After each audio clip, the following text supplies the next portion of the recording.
दोस्तों, आप लोग अगर क्लास नाइन्थ में हैं तो आप लोग जानते ही होंगे कि क्लास नाइन्थ में हम लोग को जो पोएम पढ़ते हैं, पोएम, उसमें बहुत सारे फिगर ऑफ स्पीच का यूज होता है।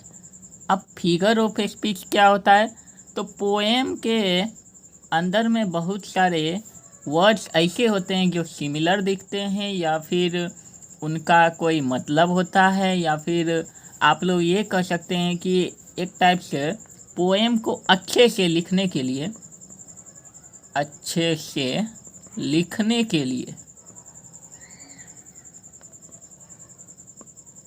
या फिर आप लोग ये कह सकते हैं कि पोएम को अच्छे ढंग से, यानी कि अगर आप लोग कोई एक पोएम, मान चलिए आप एक राइटर हैं और आप लोग एक पोएम लिखते हैं, तो आपको उस पोएम के बारे में लिखने के लिए बहुत अच्छे से आना चाहिए।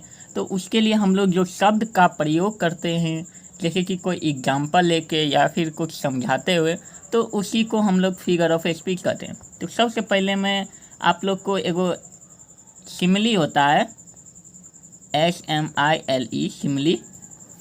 वो सबसे पहले मैं आप लोग को एक सिमिली बताता हूँ। जो आप लोग सिमिली क्या होता है, तो सिमिली सबसे पहले ये होता है कि जैसे कि आप मान चलिए कोई वर्ड है, मान चलिए Ram is as a lion.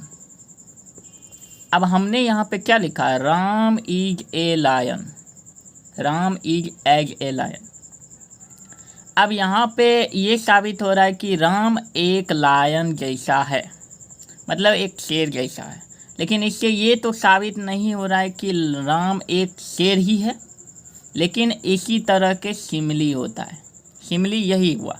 और दूसरा होता है मेटाफर।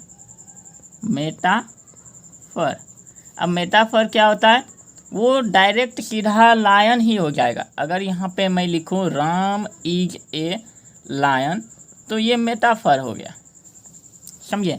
अगर इस दोनों में डिफरेंस की बात किया जाए तो यहाँ पे एज या फिर लाइक लगा रहेगा, और यहाँ पे डायरेक्ट कोई शब्द के साथ कंपेयर किया जाएगा। ये डायरेक्ट कंपेयर है, और इसमें या तो एज लगेगा या फिर लाइक लगेगा, या फिर और जो कंपैरिजन वाला वर्ड होता है वो लगेगा। तो आशा करता हूँ कि आप लोग ये दो फिगर ऑफ स्पीच समझे होंगे। अगर कुछ पूछना हो तो आप लोग कमेंट कर सकते हैं, मैं आप लोग को अगले वीडियो में बता दूँगा।